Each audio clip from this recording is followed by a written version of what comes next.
안녕하세요, 구독자 여러분. 저는 평범한 30대 남자 구독자 중 하나입니다. 어디 가서 저희 가족 얘기 한 번도 속 편하게 해본 적이 없었는데요. 정말 오죽 답답하고 짜증나는 마음에 이렇게 글까지 쓰게 됐네요. 팔자는 다 운명이라고 처음 태어날 때부터 사람은 정해진 운명대로 살아갈 수밖에 없게 되어 있다고 하잖아요. 전 처음에 그 말 절대 안 믿었거든요. 사람 운명은 자기 스스로 개척해 나가는 거지 어떻게 정해진 대로 살아가는 거냐고요. 그런데 얼마 전 그 팔자와 운명을 제대로 믿게 되는 계기가 생겼습니다. 바로 시집간 저희 누나 얘기예요. 둘 중에 누구 하나 좋아온 것도 아닌데 저랑 누난 왜 그렇게 생각하는 것도 다르고 자기 팔자를 자기가 꼰다고 하죠. 연년생인 누나와 같이 커오면서 왜 저렇게 인생을 자기 스스로 어렵게 살아가려고 작정한 사람처럼 저러는 거지 싶어 답답할 때가 한두 번이 아니었는데 이번엔 다를 거라고 자기 한번 믿어보라고 했던 누나의 결혼이 파국으로 향하는 모습을 보고 아 정말 우리 누난 남자 복이 더럽게 없는 팔자구나. 그냥 그렇게 정해져 있나 보구나. 이젠 가족들 모두 반 포기하고 그냥 속 편하게 그렇게 생각할까 싶기도 합니다. 처음엔 누나가 너무 착해서 어떤 사람들 눈엔 답답해 보일 수도 있겠지만 그래도 우리 누나가 참 나쁜 사람이 아닌데 하고 저야 당연히 팔이 안으로 굽었지만 이젠 저도 아니다 싶더라고요.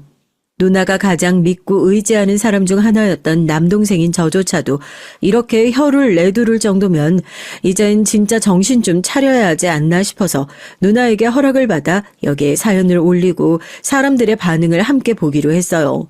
제가 그 오랜 시간 동안 아무리 옆에서 얘기를 해봐도 속에 경 읽는 것처럼 듣는 둥 마는 둥 하는 누나였지만 생판 모르는 사람들도 저와 같이 생각한다는 걸 알게 되면 조금은 정신을 차리지 않을까 싶어서요.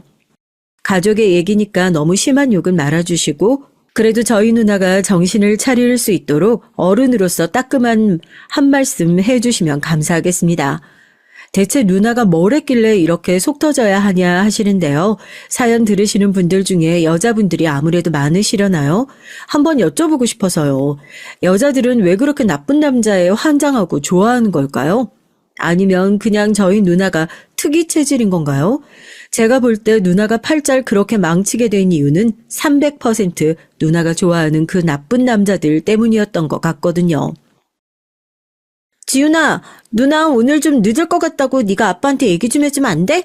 친구들이랑 영화만 보고 바로 들어올 거라고. 아니면 그냥 네가 아빠한테 누나 도서관에 공부하러 갔다고 얘기 좀 해주라. 응? 누나가 나중에 용돈 챙겨줄게. 미안해. 이번에 한 번만 부탁할게. 누나, 너 또 남자친구 생겼지? 너 설마 그때 그 학교 앞에서 기다리던 양아치 같은 3학년 선배랑 사귀기로 한 거 아니지? 야, 너 진짜 미쳤냐? 만날 사람이 없어서 그런 사람을 만나? 그리고 뭐 나보고 아빠한테 거짓말 좀 해달라고? 왜? 그것도 그놈이 그렇게 해달래?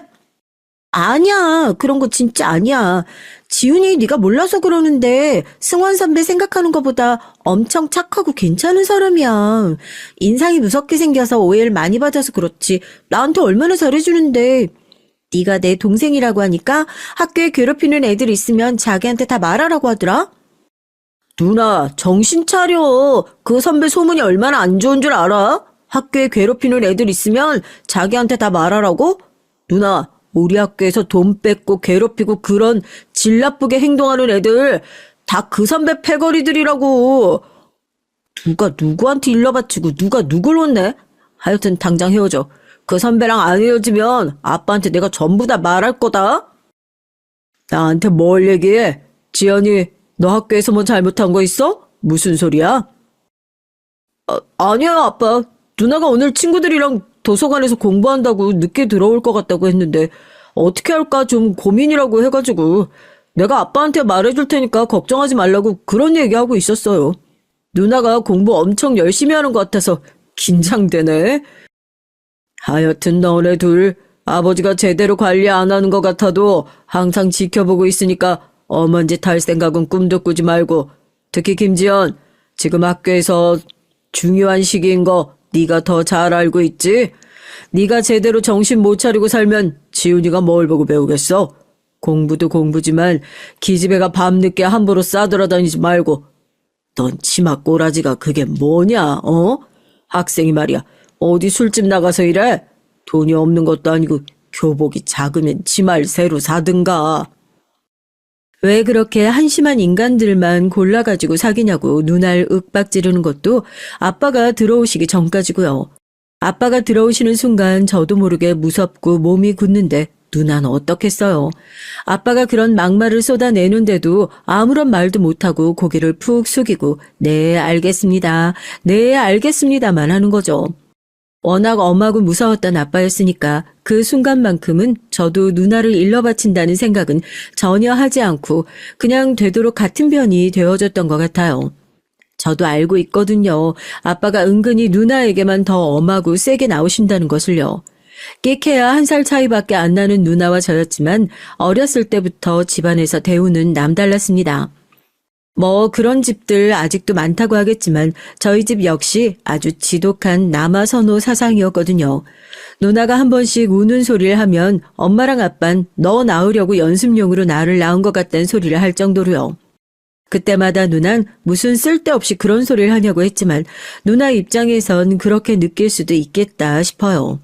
할머니부터 아빠, 엄마까지 같은 실수를 하더라도 저한테는 다음부터 그러지 말아라 하고 엄하게 혼을 내시긴 하더라도 대충 넘어가시는 분들이 누나가 똑같이 그릇을 깨면 종아리가 새빨개질 정도로 회초리를 들고 어린애를 1시간씩 벽 보고 서 있으라고 그렇게 벽 보고 서 있는 누나 종아리가 시뻘겋게 부어있는 걸 보고 있으면 참 기분이 그래요.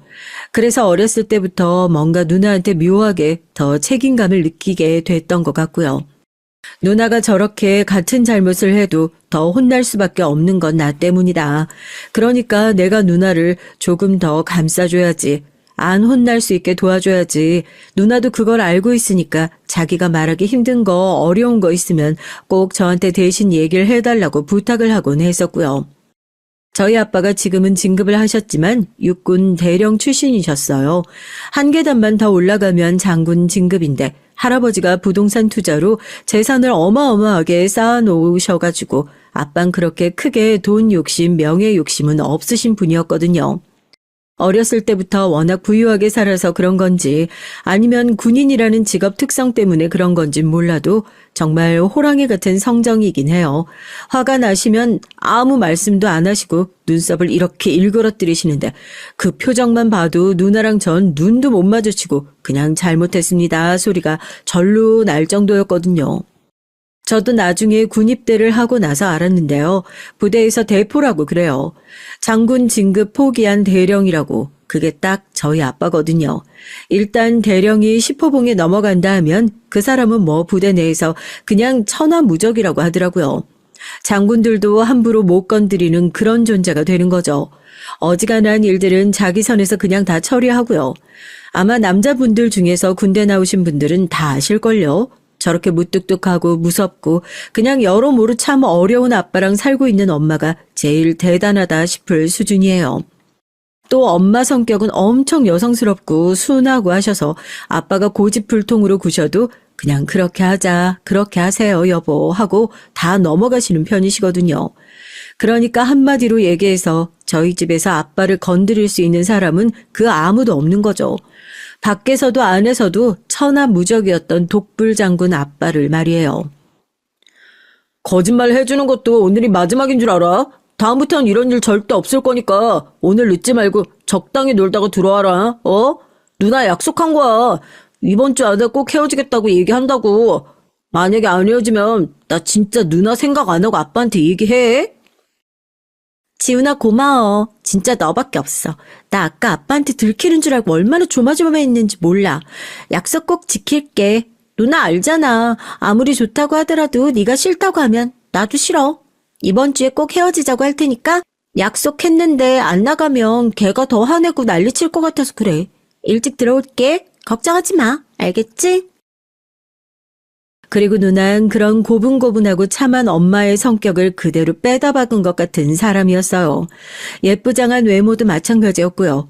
솔직히 저희 누나긴 하지만 어디 가서 야 저게 네 누나야 하는 수군거림을 들을 정도로 누나는 어딜 가든지 눈에 띄는 외모를 가지고 있는 사람이에요.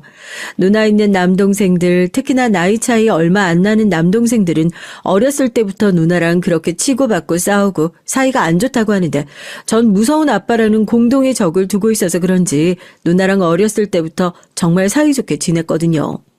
제가 누나를 지켜줘야겠다는 그 의무감도 있고 하니까요.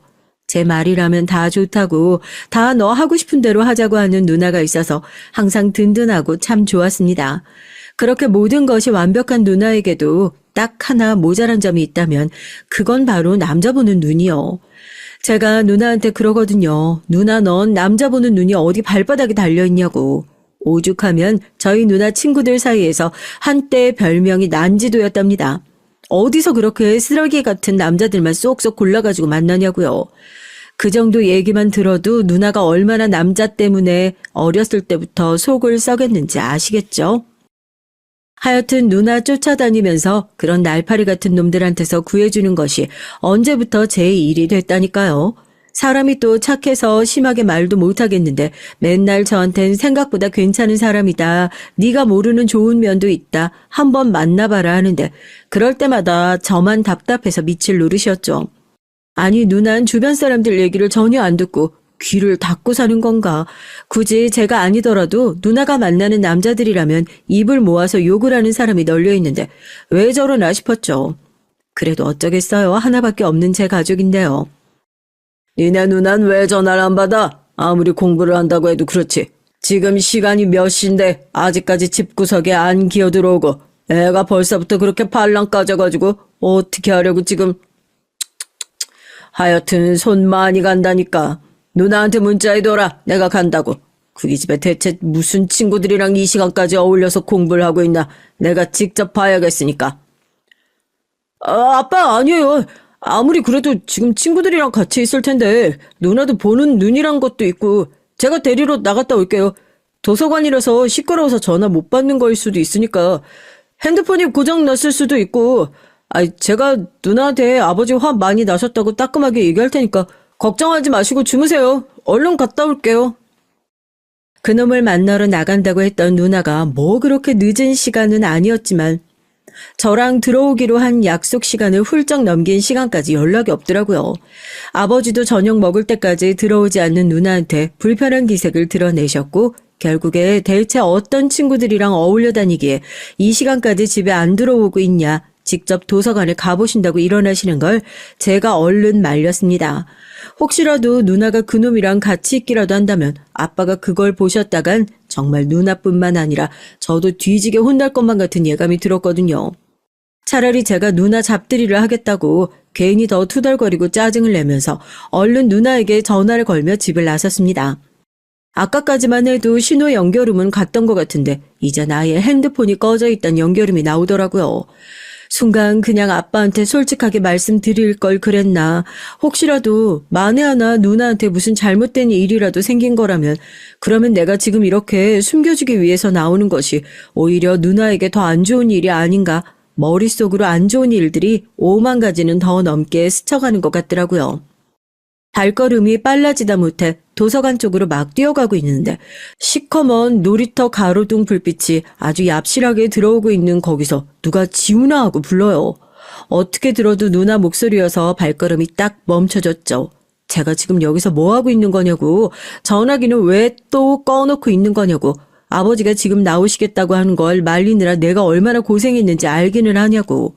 누나 어깨를 붙들고 막 흔들고 있는데 고개 든 누나 얼굴이요. 눈은 눈물로 범벅이 되어 있고 입술 옆에 조그맣게 생채기가 나 있는 것 같더라고요. 이제 보니까 볼 쪽이 노르스름한 게 멍이 든 것 같기도 하고 울어서 그런가 싶었는데 볼 쪽이 좀 부어있는 것 같은 느낌도 들고요. 순간 진짜 눈이 확 뒤집힌다는 게 무슨 느낌인지 알겠더라고요. 너 설마 그놈한테 맞기라도 한 거야? 미쳤냐? 당장 경찰에 신고 안 하고 뭐하고 있는 거야? 이거 완전 또라이 아니야? 네가 때릴 데가 어딨다고, 그것도 여자 얼굴을. 너 그럼 핸드폰도 그 자식이 뭐 어디 가지고 가기라도 한 거야? 그래서 연락 안 됐던 거냐고. 아니야 지훈아, 그런 거 아니야. 얼굴에 상처 난 건 맞는데 내가 헤어지자고 하니까 걔가 화가 나가지고 뭐 집어던졌는데 잘못 맞아서 이렇게 된 거야. 걔가 나한테 직접적으로 손찌검하고 그런 거 절대 아니야. 지훈아, 화내지 마. 아빠가 이거 보셨다가 정말 뒤집어지실 것 같아서 그래서 너무 무서워가지고 집도 못 들어가고 있었어. 네 말대로 진짜 헤어지자고 했어. 그런 놈 다시는 안 만날 거야, 정말로. 제발 한 번만 비밀 지켜줘, 응? 또 저 소리. 그 사람이 그런 거 아니다. 자기가 실수해서 그런 거다. 지금 얼굴이 저 지경이 됐는데도 누난 참 속도 편하게 그런 소리가 나오냐고. 태어나서 처음으로 그렇게 누나한테 버럭 화를 냈던 것 같아요. 누난 제가 그렇게 화를 내는데도 아무 말도 못하고 눈물만 뚝뚝 흘리면서 아빠한테 들키는 게 죽는 것보다 더 무섭다고, 남자친구 때문에 이렇게 된 거 알면 진짜로 자기는 아빠한테 머리가 밀려서 집에 갇혀가지고 살지도 모른다고 펑펑 울면서 한 번만 도와달라고 사정사정을 하는데 거기에 제가 마음이 약해진 거죠. 요즘엔 그런 생각도 해요. 차라리 내가 그때 누나를 안 도와줬었더라면. 그래서 아빠한테 들켜서 차라리 누나가 다신 그런 놈들 거들떠도 못 보게 죽어라 혼이 났으면 오늘 같은 일은 애초에 안 생기지 않았을까 하고요. 그땐 저도 어렸고 정말 엉엉 울면서 애걸복걸하는 누나가 안쓰러워서 어떻게든지 누나가 원하는 대로 해줘야겠다, 누나를 도와줘야겠다는 생각뿐이었지만 말이에요. 아빠 곧 주무실 시간이니까 일단 어디 들어가서 세수부터 하고 마스크 쓰고 들어가면 모를 거야. 내가 편의점 가서 얼른 마스크 사올 테니까 누나는 얼굴부터 어떻게 해봐. 그렇게 후딱 뛰어가서 편의점에서 물티슈랑 마스크 사가지고 와서 눈물로 엉망진창이 된 누나 얼굴을 닦고 나서 보니까 더 가관이에요. 아무리 집어던진 물건을 맞은 거라고 하지만 얼굴을 닦고 나니까 노랗게 올라온 멍이 더 잘 보이더라고요. 화가 나서 속이 부글부글 끓지만 더 늦었다간 더 크게 혼날 것 같아서 얼른 누나를 데리고 집으로 들어갔죠. 넌 지금 시간이 몇인데 이제 기어들어와? 네가 생각이 있는 거야 없는 거야? 이게 제대로 공부를 하고 있는 건 맞는 건지 어디서 친구들이라고 하나같이 너처럼 생각 없는 애들끼리 몰려다니고 있는 거 아니야? 걔네는 집에 부모도 없대? 이 시간까지 싸돌아다니게. 그 마스크는 또 뭐고? 비싼 핸드폰 사주니까 핸드폰은 뭐 폼으로 들고 다녀? 아빠, 누나가 늦는다고 연락을 하려고 했는데 계단에서 핸드폰을 떨어뜨려가지고 연락을 못했다고 하더라고. 감기에 걸려서 도서관에서 잠깐 졸았나 봐요. 누나 뭐하고 있어? 얼른 아빠한테 죄송하다고 말씀드리지 않고. 제가 들어오면서 안 그래도 한 소리 했어요. 죄송해요, 아빠. 감기가 걸려가지고 당분간 공부도 집에서만 할게요. 다시는 안 늦을게요. 죄송해요. 핸드폰은 내일 바로 수리 맡기려고요. 제 옷깃을 붙들고 목소리까지 달달 떨어가면서 얘기하는 누나가 그저 안쓰럽기만 했어요. 그래도 제가 먼저 얘기를 했던 탓에 아빠는 거기서 더 화를 내시진 않고 어떻게 누나라는 게 저렇게 한심하게 맨날 동생 붙들고 다니기만 하냐면서 혀를 끌끌 차고 방으로 들어가 버리시더라고요. 엄마는 옆에서 걱정스럽게 약은 안 먹어도 되냐고 하고요. 지훈아, 정말 고마워. 정말 고마워. 다시는 너 걱정할 만한 일 안 만들게. 그래도 그 선배한텐 제대로 헤어지자고 말했으니까 앞으로 이렇게 괴롭히는 일 다신 없을 거야. 됐어. 누나가 지금 내 생각할 때야. 내가 어디 나조차고 누나한테 그런 놈 만나지 말라고 한 줄 알아? 마스크 쓰고 다니는 것도 하루 이틀이지. 하여튼 엄마 아빠한테 안 들키게 약이나 잘 바르고 자. 그리고 그놈이 다시 연락하든 뭐하든 하면 나한테 바로 말하고. 누나는 다시 연락할 일도 없지만 혹시 말이라도 걸어오면 그땐 안 숨기고 바로 말하겠다면서 얘기를 하고 겨우 잠에 들었고 저도 그제서야 놀란 가슴을 쓸어내리며 잠에 들었습니다. 하지만 헤어지자는 얘기에 그렇게 물건까지 집어던지면서 화를 내는 놈이 어디 정상적인 사고를 할 수 있는 놈이겠어요? 다음 날에도 마스크를 쓰고 혹시나 등굣길에 무슨 일이 생길까 싶어서 제 옆에 꼭 붙어서 학교에 갔던 누나였습니다. 저도 그런 누나가 걱정이 돼서 점심시간에 외출증을 쓰고 나가서 약국에 들려서 멍크림을 사서 누나에게 전해주기 위해 2학년 교실로 올라가고 있었고요. 그런데 누나 교실 앞에 학생들이 엄청나게 몰려 있더라고요. 다들 어떻게 하면서 서로 눈치만 보고 있는 것 같아서 무슨 일이냐 물으니까 그놈이 누나 교실에 또 찾아온 겁니다. 자기는 절대 못 헤어진다고, 너만 그렇게 헤어지자고 하면 다냐면서 누나를 협박하려고 왔던 모양이에요. 눈을 희번득하게 뜨고 뭐 구경 났냐고 교실에 있는 의자를 발로 퍽퍽 차면서 선생님 부를 생각하지 말라고 애들을 협박하고 있더라고요. 누나는 그 앞에 앉아서 또 아무 말도 하지 못하고 마스크를 끼고 고개만 숙이고 달달 떨고 있었고요. 그 3학년 선배라는 놈이 누나가 앉아있는 의자를 발로 툭툭 차는 모습을 보자마자 누가 말릴 새도 없이 교실로 뛰어들어가서 그놈 얼굴에 그대로 손을 날렸습니다. 누나가 비명을 지르면서 제 이름을 부르는 소리가 들렸고 그렇게 엉켜가지고 진짜 한바탕 싸웠던 것 같아요. 제가 뭐 언제 누구랑 싸워 봤겠어요. 그놈이랑 그놈 친구들한테 얻어맞는 게 훨씬 더 많은 것 같았지만 그런 식으로라도 본때를 보여주지 않으면 진짜 나중에 무슨 일이 터져도 큰일이 나겠다 싶어서요. 제발 그만해. 내 동생한테 당장 떨어지라고. 지훈아 정신 차려봐. 괜찮아? 응? 이게 다 무슨 소란이야? 누가 학교에서 이렇게 싸움을... 니네가 깡패야? 너네는 나 안 부르고 뭐하고 있어? 니들 전부 다 교무실로... 지훈이 넌 양호실부터 다녀와라. 결국 요란한 소동에 선생님이 달려오고 나서야 겨우 싸움이 멈출 수 있었습니다. 저도 얼굴이 붓고 난리가 났는데도 그 와중에 누나가 멀쩡한지 확인부터 하게 되더라고요. 자기는 괜찮다고 얼른 양호실로 가자고 절 부축하고 가면서도 누난 내내 울면서 저한테 미안하다는 얘기뿐이었습니다. 지훈아 정말 미안해. 나 때문에. 내가 다시는 안 만날 거라고 그러니까 대뜸. 됐어. 그런 놈인 줄 몰랐어? 내가 말했잖아. 자기 마음에 안 들고 수틀리면 원래 저렇게 깡패같이 구는 놈이었다고. 누나만 몰랐던 거지. 차라리 잘 됐어. 저놈이 먼저 나 치는 거 애들이 다 봤잖아.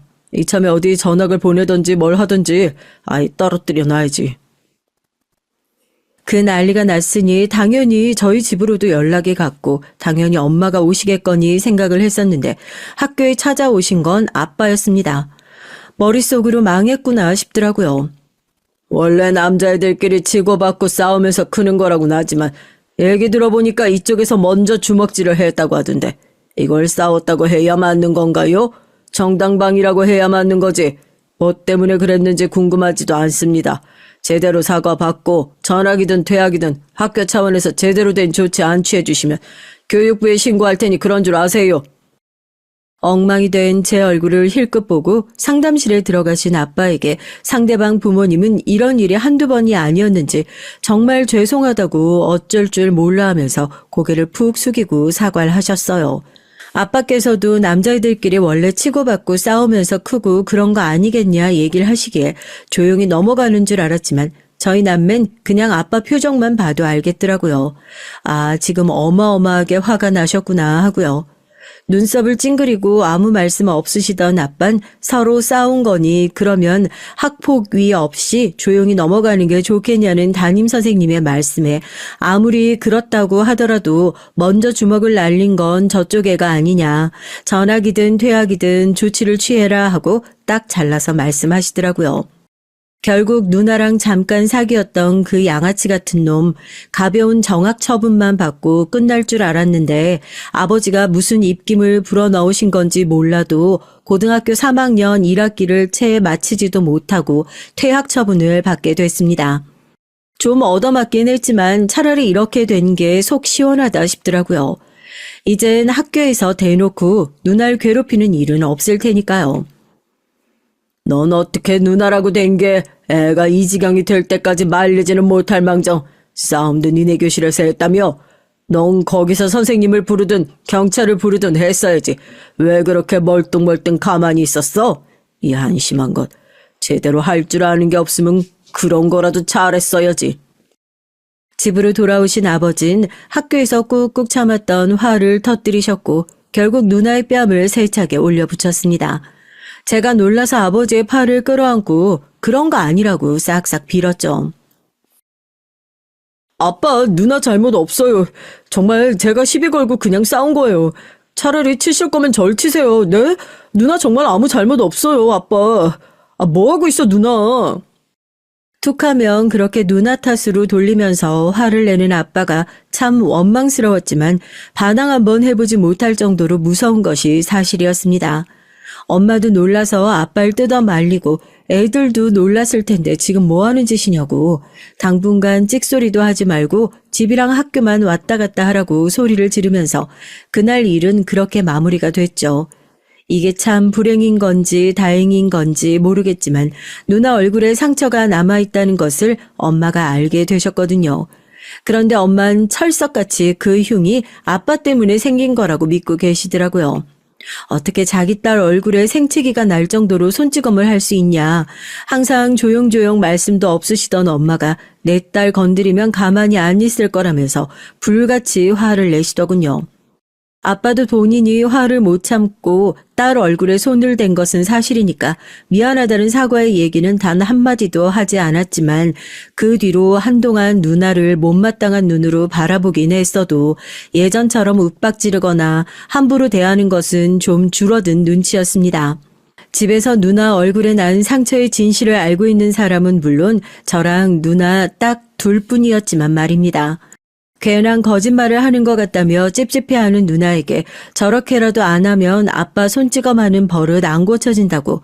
그럼 뭐 그때 그놈한테 얻어맞은 거라고 솔직하게 말하면 뭐가 달라지기라도 할 것 같냐고 버럭 화를 내니까 누나도 아무 말 못하고요.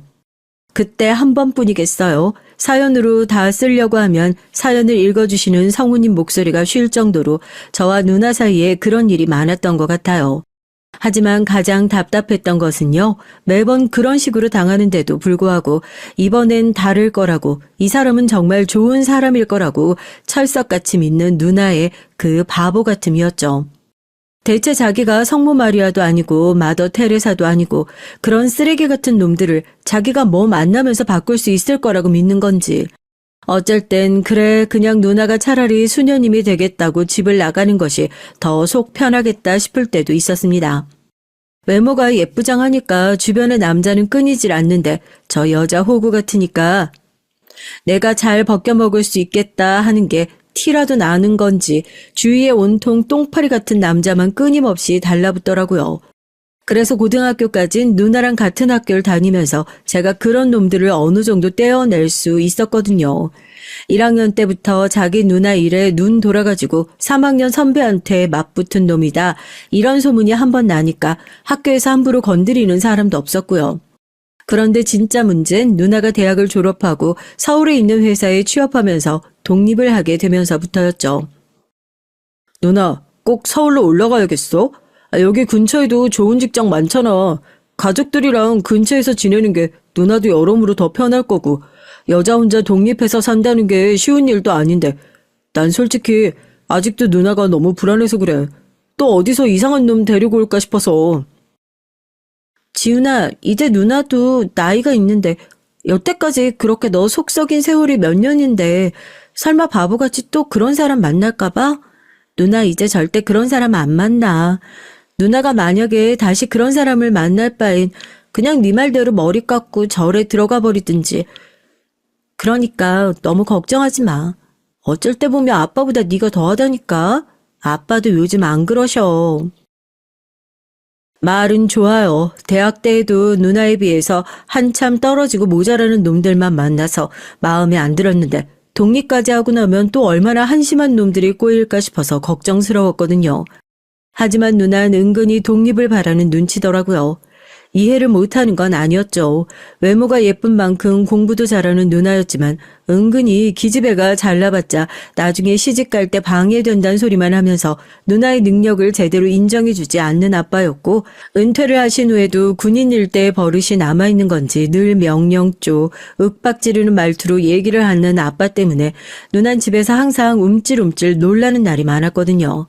저한테 웃으면서 아빠랑 같이 안 살아도 자기는 오래 살 수 있을 것 같다면서 얘기를 하는데 그게 너무 짠하고 안쓰러워가지고 누나의 독립을 그렇게 말릴 수도 없겠더라고요.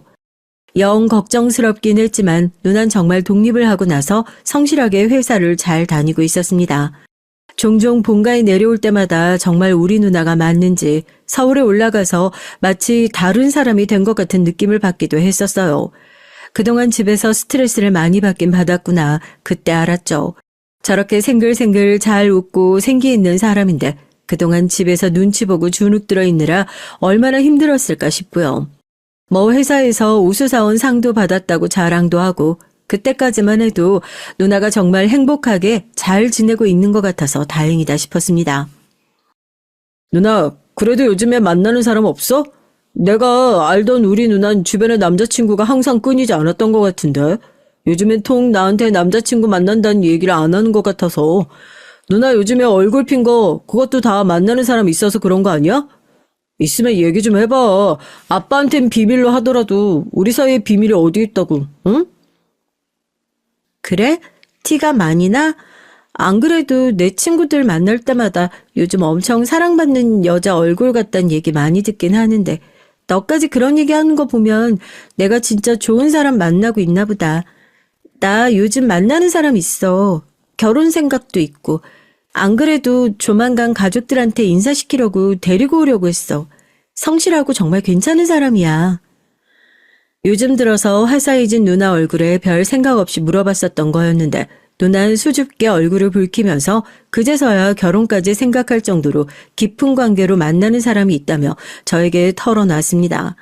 너무 갑작스러운 얘기기도 했고 한편으로 또 불안하기도 했었던 것 같아요. 그동안 누나가 만나왔던 사람들은 제가 옆에서 제일 많이 지켜봤었으니까 이번엔 또 얼마나 말도 안 되는 사람을 데리고 올까 싶으면서도 또 이 정도로 누나가 긍정적으로 변한 적도 없었던 것 같으니까 이번엔 정말 믿고 지켜볼 수 있지 않을까 싶었죠. 어디서 이런 개차반, 뭐? 결혼? 니네가 뭐 제대로 해놓은 거나 있으면서 결혼 소리를 꺼내?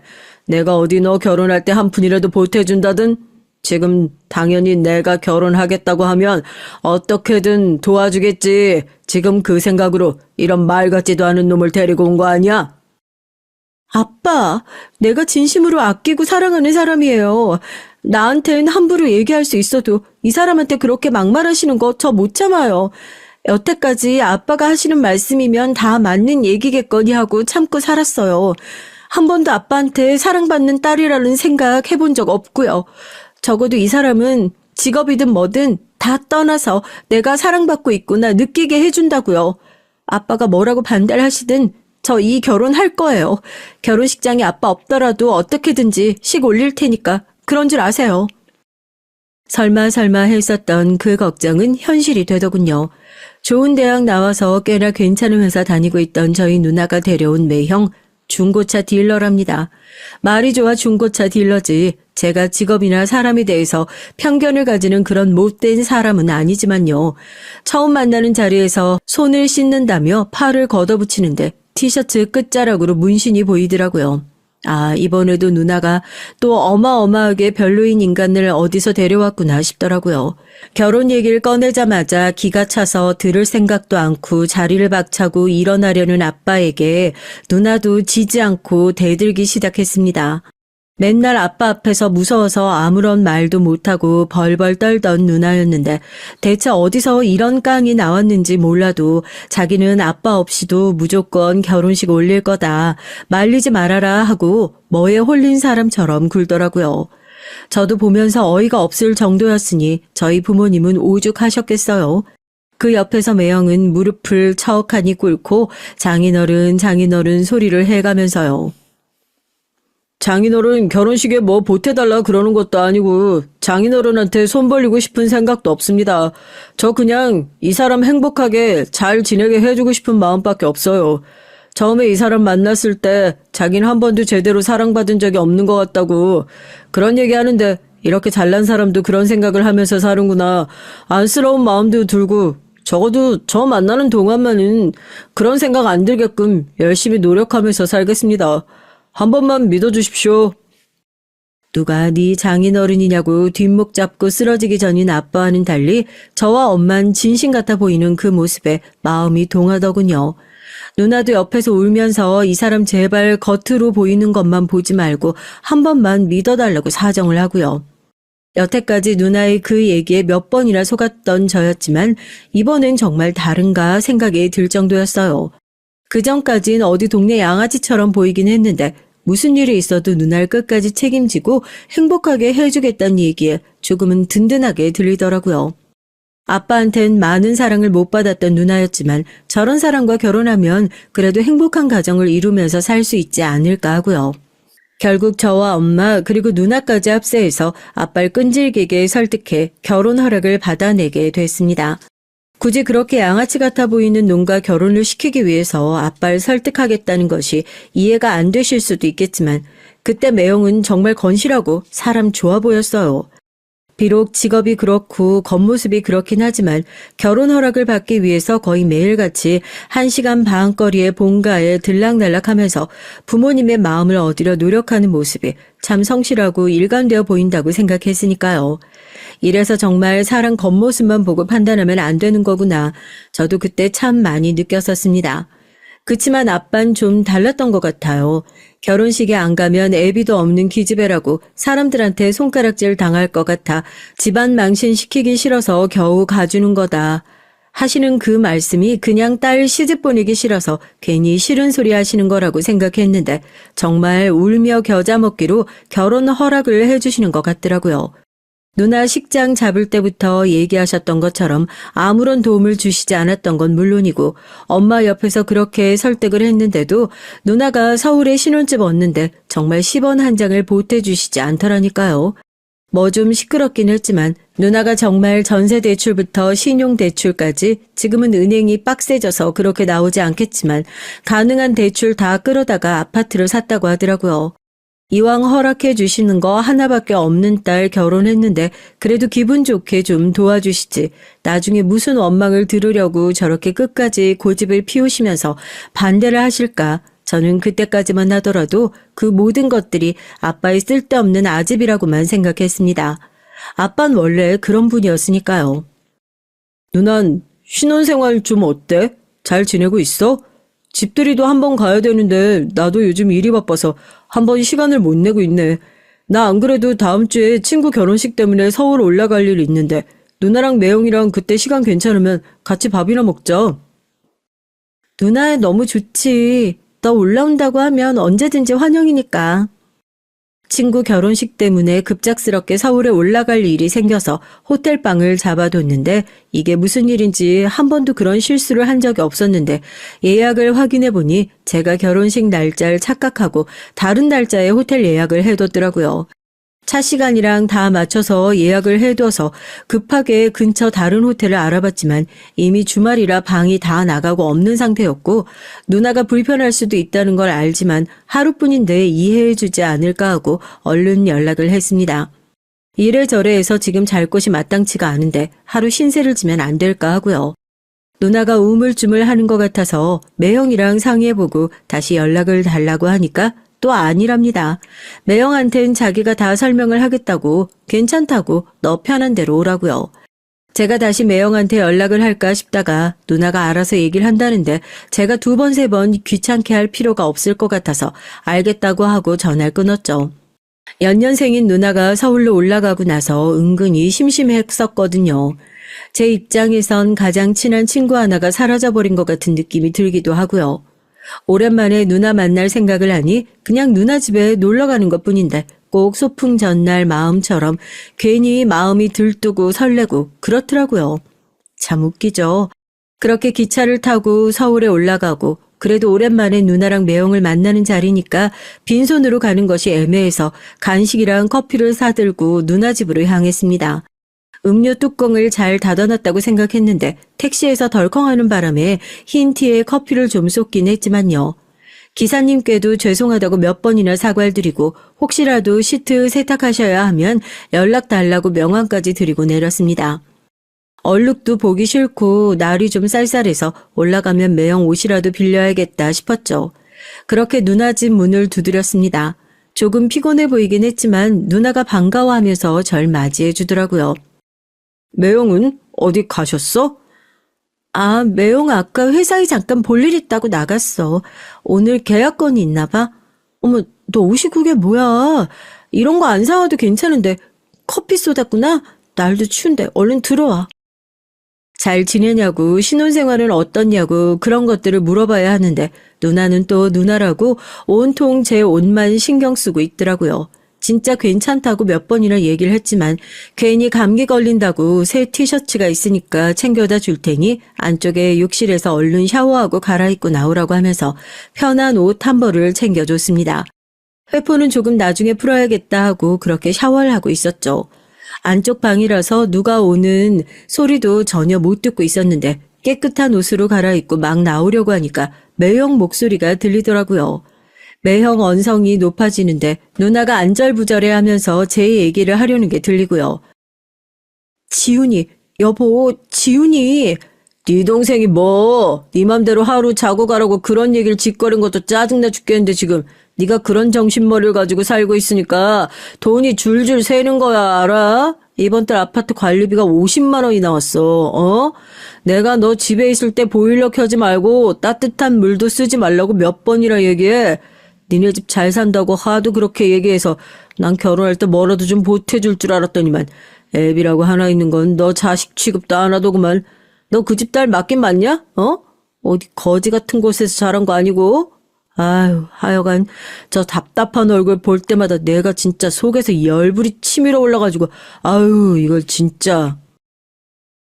그동안 본색을 감추느라 얼마나 고생을 했겠어요. 매형은 저희 집이 뭐 뜯어먹을 수 있을 만한 집이라 생각하고 애초에 누나한테 접근한 것 같더라고요. 누나에게 10원 한 장 보태주지 않은 저희 아빠 얘기를 들먹거리면서 누나 대출로 겨우 산 아파트 관리비를 얼마나 보태고 있는진 모르겠지만 그거 꼴랑 50만 원 나왔다고 누나를 윽박지르고 있는 거 아니겠어요? 누나가 큰 목소리에 뭐 대꾸하지 못하고 웅크리고 있으니까 답답해서 짜증이 난다고 뭘 그렇게 목석같이 서 있기만 하냐고 누나의 뺨을 올려붙이는 순간 저도 깜짝 놀라서 문을 부술 듯이 열고 밖으로 튀어나갔습니다. 제가 도착한 지 전혀 모르고 있었던 매형은 제 얼굴을 보자마자 깜짝 놀란 눈치더라고요. 매형이 뭐라고 변명을 하는 것을 듣지도 않고 저도 그대로 매형의 뺨을 올려붙였습니다. 누나는 또 한 번 절 끌어안고 뜯어 말렸고요. 처음 봤을 때부터 질 떨어지는 놈이라고 생각했는데 이딴 한심한 인간을 남편이라고 데리고 살고 있냐? 어? 어디 감히 우리 누나한테 손을 올려? 매형의 멱살을 붙잡고 바닥에 내팽개에 쳐버리곤 전 전화기를 들어 바로 전화를 걸었어요. 경찰한테 전화를 했냐고요?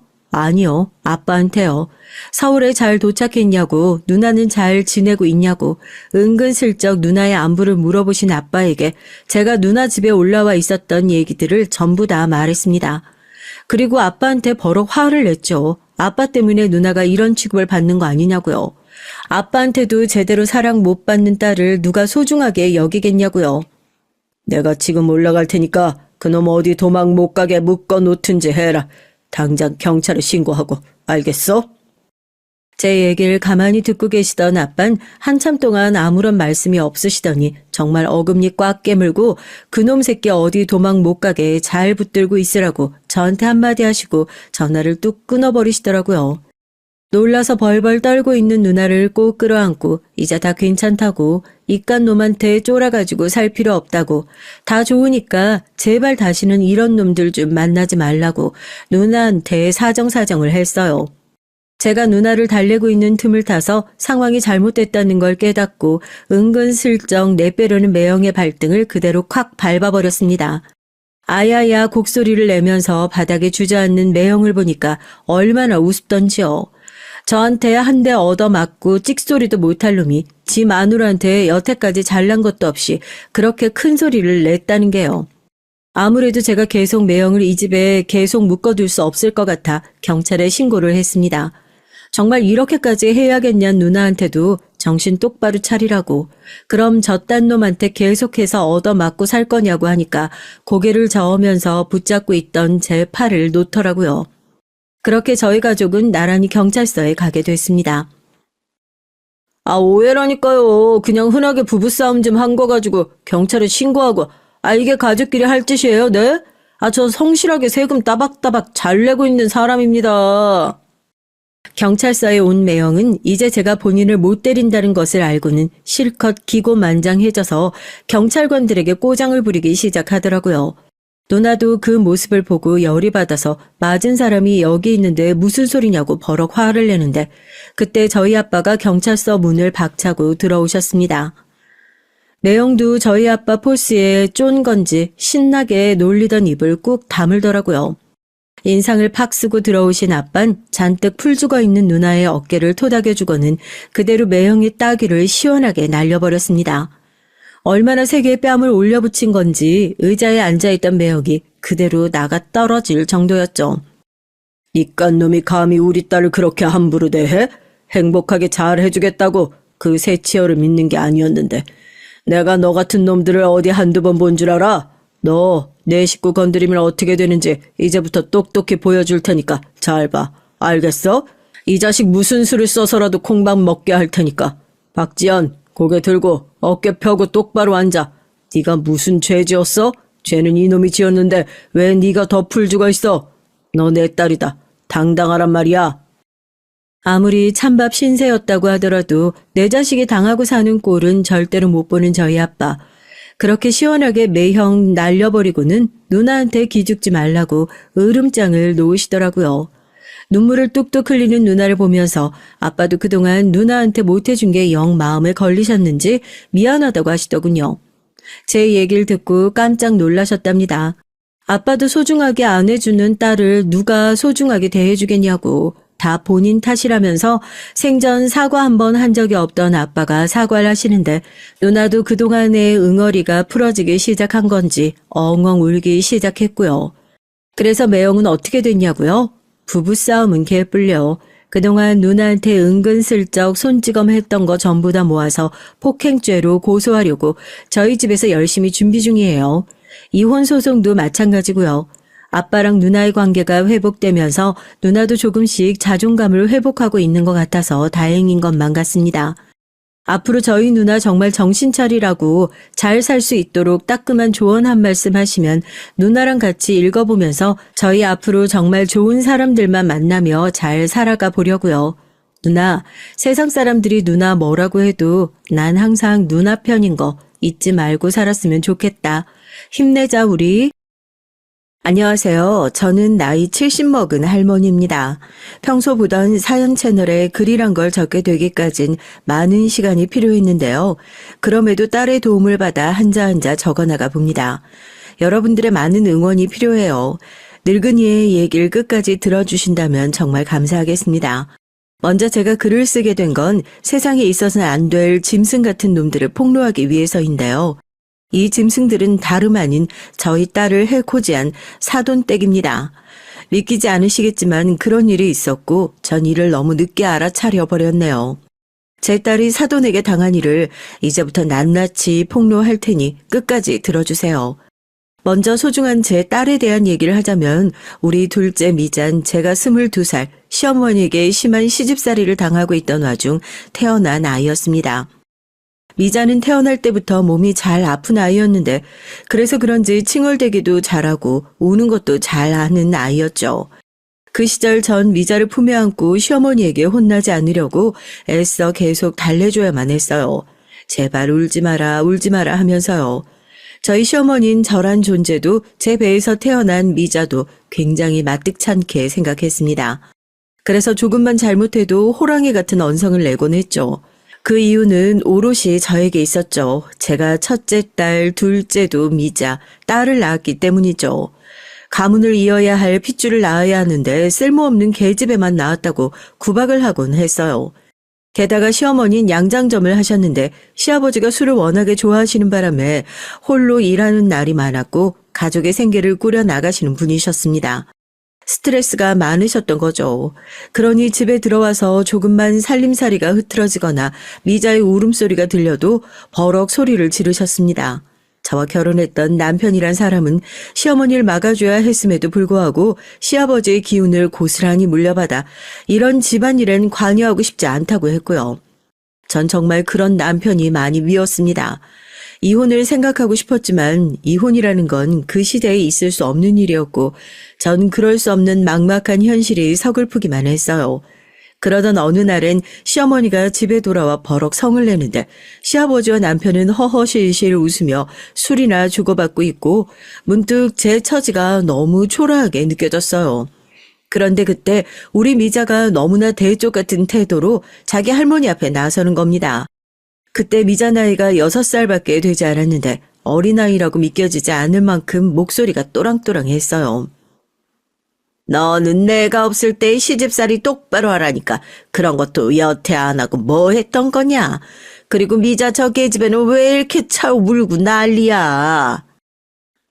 할머니, 우리 엄마 그만 괴롭혀요. 뭐라고? 내가 언제 네 엄마를 괴롭혔다고? 매일 엄마 괴롭히고 힘들게 하잖아요. 엄마도 우리 돌보느라 힘들어요. 그러니까 그만해요. 나 우는 거 싫다고요. 이놈의 기집애가 못하는 말이 없네. 아이고 기가 차서. 그간 지금까지 자기가 하고 싶은 말이라면 다 했던 시어머니는 미자를 보더니 기가 찬지 실소를 터뜨리곤 아무 말도 못하셨어요. 그 옆에 있던 남편이나 시아버지 역시 마찬가지로 벙이 쪄서 미자를 바라봤습니다. 미자는 그렇게 제 인생의 봄날이 열어준 아이였어요. 부모에겐 자식이어도 의지하고 싶은 의지가 되는 자식이 있다고 하잖아요. 미자가 딱 그런 애였습니다. 그 후로 시아버지가 중풍에 맞아 쓰러지고 제가 변을 치우는 굳은 일을 해야 했을 때에도 미자는 제 옆에서 힘이 되어줬습니다. 제 언니인 첫째와는 다르게 야무지고 똘똘하게 손을 놀려 대신 변도 받아주고 청소도 도와주곤 했어요. 사실 우리 첫째 딸아이 역시 저희 아픈 손가락이긴 한데요. 첫째 미영이 어렸을 적 시어머니에게 너무 많은 구박을 받아서인지 언젠가부터 이 집이 싫다며 자긴 나가서 좋은 남자를 만나 시집을 가겠다고 하더라고요. 엄마 말리지 마.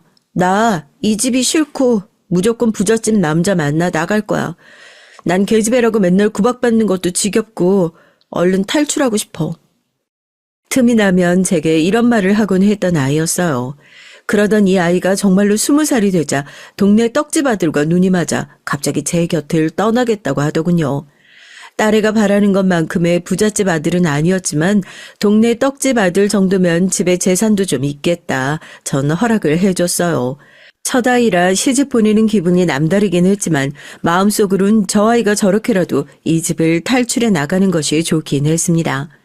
그때까지도 전 시댁살이를 하고 있었는데요. 시아버지가 돌아가시고 혼자 되신 시어머니를 남편이 굳이 꼭 우리가 모셔야 한다고 주장을 했기 때문이에요. 이때 전 처음으로 목소리를 내서 왜 우리가 그래야 하냐고 차남도 있고 다른 자식도 있는데 말했지만 남편은 단칼에 잘라버렸습니다. 그러면서 절 야박한 사람으로 몰아가더군요. 제가 당했던 시집살이의 서름이나 고단했던 점들은 죄다 깔아뭉개면서요. 참 서러웠어요. 누구에게라도 하소연하고 싶었지만 첫째는 이미 시집 가서 잘 살고 있고 셋째 아들은 학교 졸업 후 동네 양아치 같은 놈들이랑 어슬렁거리며 사고치고 다니느라 집에 들어오고 있지 않았어요. 연락을 해도 닿을 길이 없었고요. 셋째 아들은 안타깝게도 시어머니의 사랑을 너무 많이 받고 자라선지 남을 배려하는 일이나 남의 마음을 헤아리는 일엔 원체 관심이 없었습니다.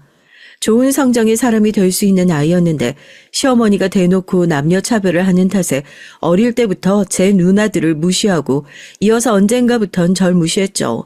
그러니 저도 셋째 아들에겐 별 기대가 없었어요. 그런데 그런 상황 속에서 우리 둘째 미자가 그러더군요. 엄마, 언젠간 내가 엄마 데리고 나갈게. 엄마 나랑 서울에서 살자. 뭐? 내가 아는 언니가 미용실 하는데 사람 구한다네? 내가 다른 건 몰라도 손재주 하나는 좋잖아. 언니 따라 미용 배우면 어디 가서 굶지 않고 살겠지. 그때 엄마도 같이 가자. 네가 아는 언니? 응. 엄마 나만 믿고 이건 아무한테도 말하지 말고 있어. 알았지? 미자는 친한 언니와 몇 번 연락을 하는 것 같더니 어느 날 저에게 떠날 날짜를 조용히 알려줬습니다. 물론 이건 비밀이었죠. 집안에 아무도 모르는 비밀이요. 다만 엄마로서 조금 셋째 녀석이 마음에 걸리긴 해서 엄마와 누나가 떠날 거라는 사실은 조용히 일러주었습니다. 사는 게 힘들 땐 찾아오라고 말도 했고요. 하지만 그러던 어느 날 청천벽력 같은 사건이 생기고 말았습니다.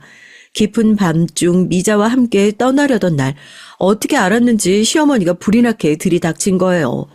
그날은 시어머니가 동네분의 집에서 주무시고 오신다는 날이었기에 편하게 준비하고 떠날 수 있는 날이었는데 시어머니의 등장에 너무 놀라서 가방을 떨어뜨렸습니다.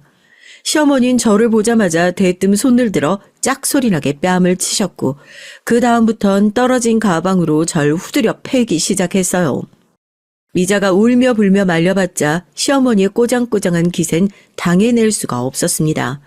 그리고 그 옆에 아들이 멍한 얼굴로 이 상황을 바라보고 있었고요. 그제 아들이 제가 그토록 비밀이라고 일렀던 것을 시어머니에게 알렸다는 사실을 깨달았죠. 도대체 아들은 무슨 생각으로 그 일을 말했던 것일까요? 시어머니는 온갖 험한 말로 저를 한 번 더 사지에 몰았습니다. 어머님, 내 인연, 너는 사람도 아닌 짐승이다. 이 금수만도 못한 년 같으니라고 감히 혼자 살겠다고 여길 떠나려고 해? 네 남편이랑 날 버리려고 해? 너는 천하에 죽일 년이야. 너 같은 년을 내 며느리로 삼고 지난 세월 떠받들어 온 세월이 아깝다 아까워. 내 진작에 너를 쫓아냈어야 하는데 달랑 아들 하나 낳아놓고 뻔뻔하게 얼굴 드밀더니 처지가 불쌍해서 참아줬거늘 아이고 은혜를 이렇게 갚어? 어머님 아파요. 그만하세요. 제발 그만 때리시라고요. 너는 더 맞아야 돼.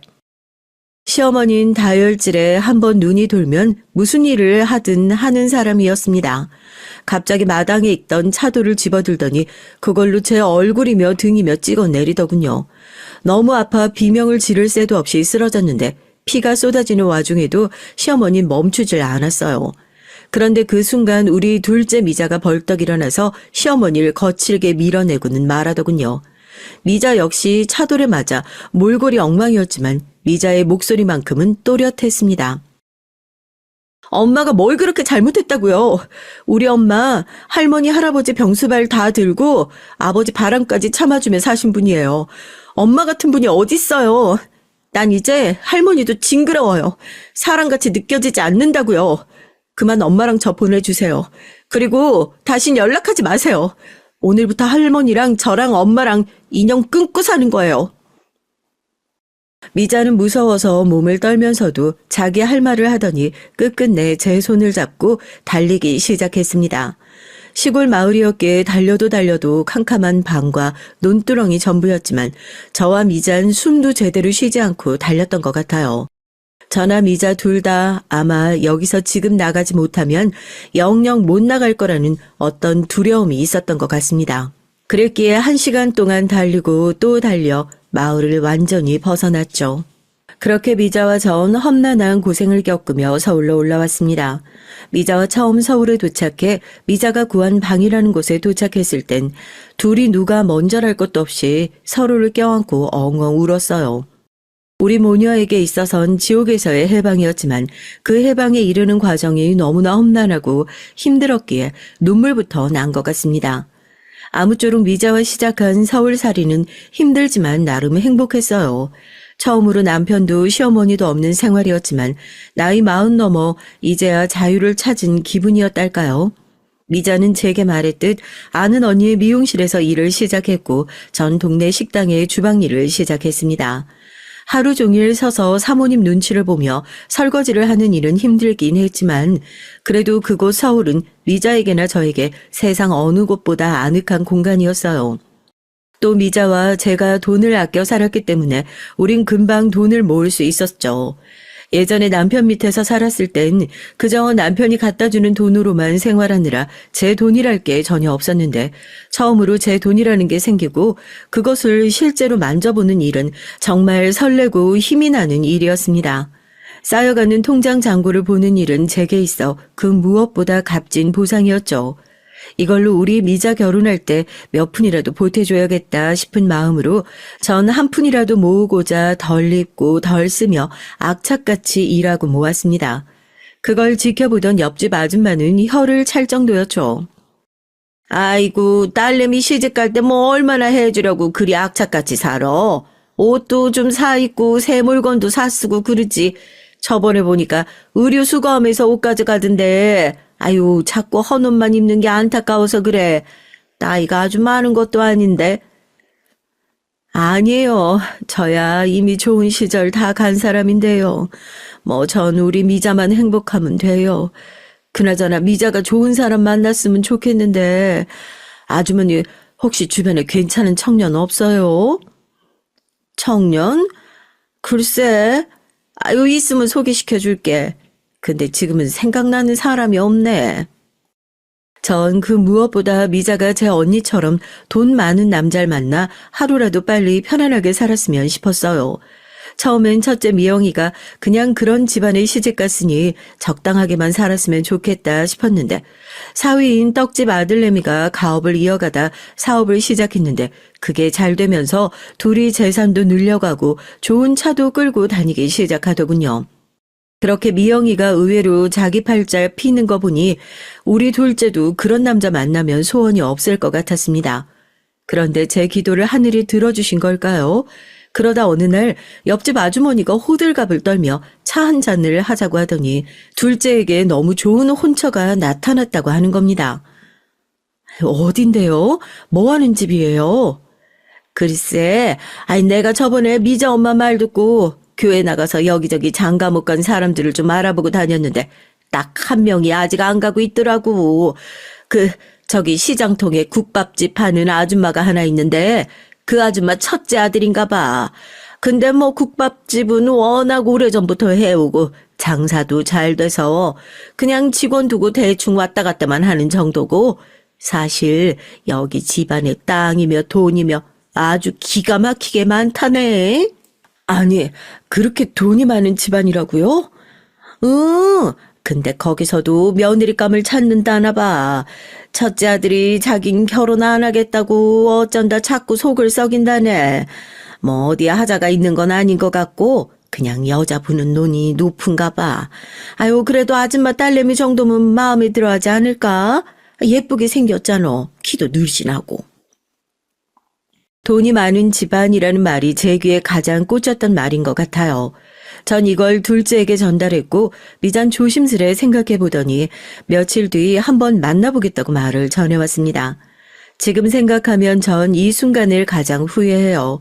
제가 제 손으로 딸을 지옥으로 보낸 것 같아서 말입니다. 미잔 처음 그 남자를 만나보곤 그냥 그저 그렇다 정도로 말을 흐리더니 만남에서 점점 얼굴에 꽃을 피워갔습니다. 다른 사람은 몰라도 전 알 수 있었죠. 우리 미자가 사랑에 빠졌다는 것을요. 미자는 그 남자가 준 꽃이며 편지 같은 것들을 집에 들고 와 정성스레 장식을 해놓곤 했습니다. 그러면서 제게 조심스레 이 남자가 이런 말을 했다 저런 말을 했다 발그레한 보를 하며 소녀처럼 떠들기도 했어요. 미자 너 그 남자가 그렇게 좋으면 결혼을 하지 그러니 엄마한테도 한번 보여주고 엄마도 궁금해. 네가 좋다는 남자가 어떤 남잔지. 그리고 전 여기에 안달이 나서 둘의 결혼을 추진하려고 했어요. 서로 마음에 들겠다, 조건도 좋겠다. 번갯불에 콩 볶듯 보내는 감이 있긴 했지만 언제 이런 조건의 남자가 또 나타날까 조바심이 든 거죠. 거기다 늘 일만 끝나면 파김치가 되던 내 딸이 난생 처음 이리 행복해하는 모습을 보니까 결혼을 시켜야겠다는 생각이 굳혀졌습니다. 알겠어, 엄마. 내가 일단 그 사람이랑 얘기 나눠볼게. 그런데 이때 미자의 얼굴이 약간 어두워졌어요. 결혼을 원하지 않는다에 나의 재촉이 압박으로 여겨지는 것이 아닌가 하여 네가 원하지 않으면 조금 더 생각해봐도 괜찮다고 얘기했지만 미자는 고개를 저었습니다. 아니야, 나도 이제 결혼해야지.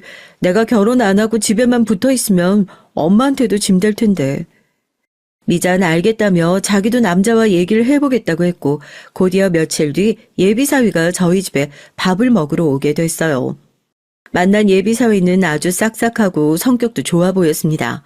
어른을 대하는 예의도 있어 보였고 또 자기 가정 하나는 건실하게 꾸려나갈 사람처럼 보였죠. 전 그 점이 가장 마음에 들었어요. 거기다 예비 사위가 집안의 장남이었는데 형제들도 모두 의사, 검사 등 전문직이더군요.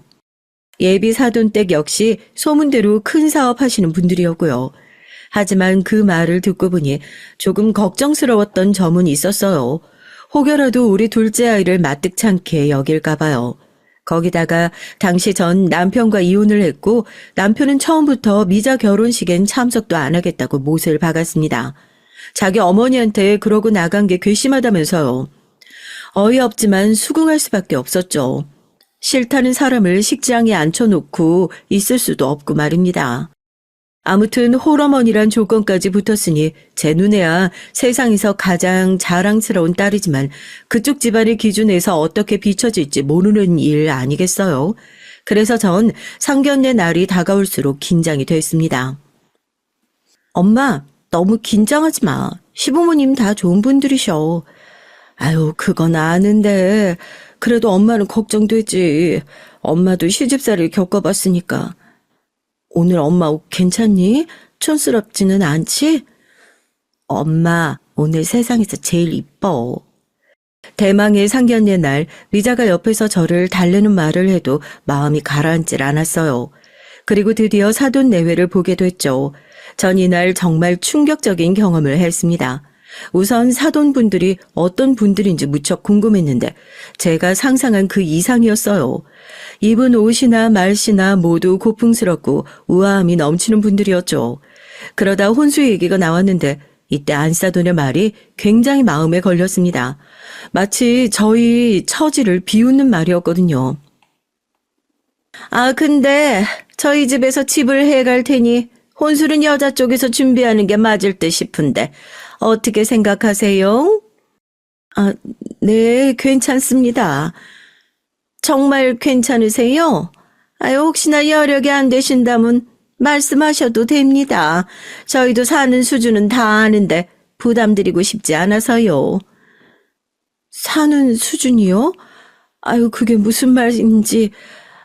제가 오래전부터 딸아이 결혼 자금 명목으로 돈을 모아놨어요. 그리 큰 돈은 아니지만 딸아이에게 들은 액수 정도라면 저희가 해갈 수 있을 것 같은데요. 아이고, 그래요? 예상외네요. 네, 그러시다면 저희도 편한 마음으로 받겠습니다. 그런데 불쾌한 일은 여기서 끝나지 않았습니다. 상견례장에서 코스 요리로 소고기가 나왔는데 안사돈이 이러더군요. 근데 혹시 이런 거 드셔보신 적 많으시죠? 네? 저는 소고기를 별로 안 좋아해요. 고기 종류 자체를 잘 안 먹는 편이죠.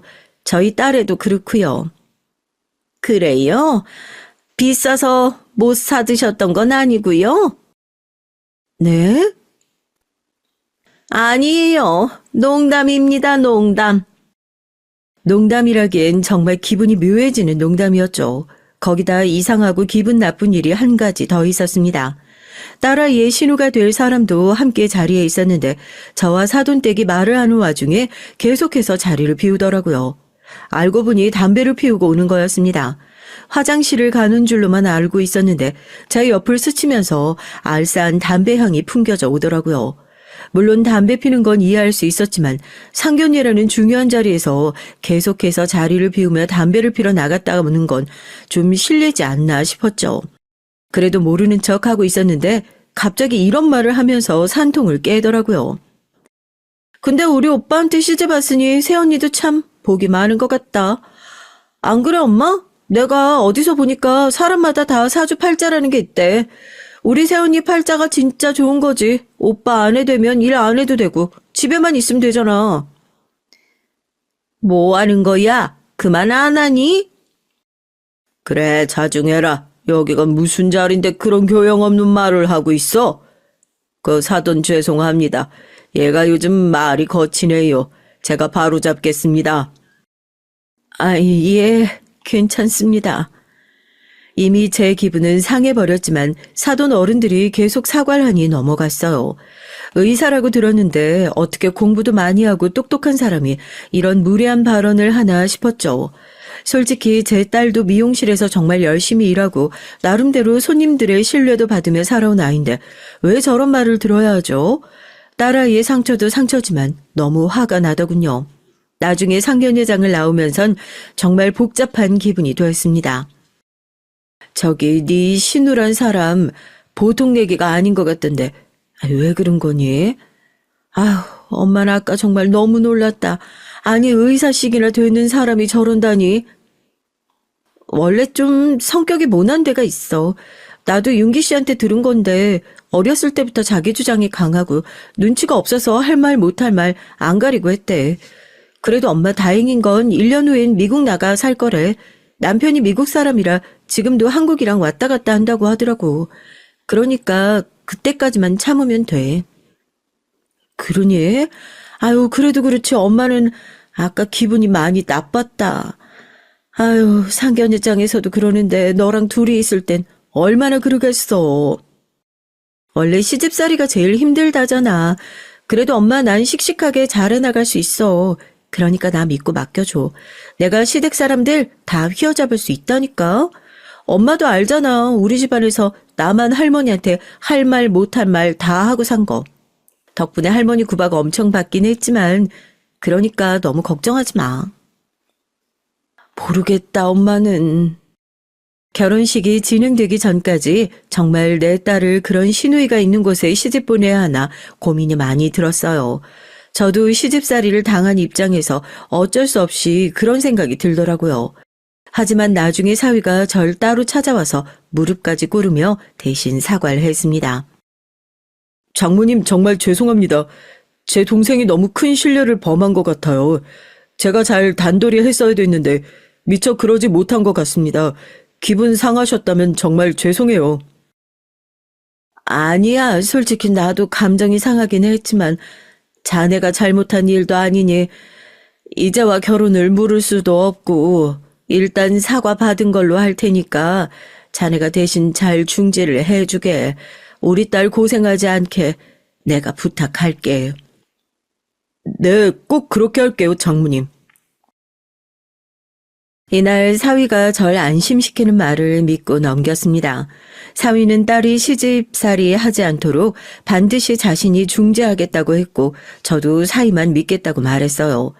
딸아이가 신혼여행을 갔다 와서 이젠 진짜 사위가 된 듬직한 사위와 집에 들러 제게 선물이며 이것저것 주고 갔을 땐 우리 딸이 정말 좋은 집에 시집 갔구나 하는 생각도 들었고요.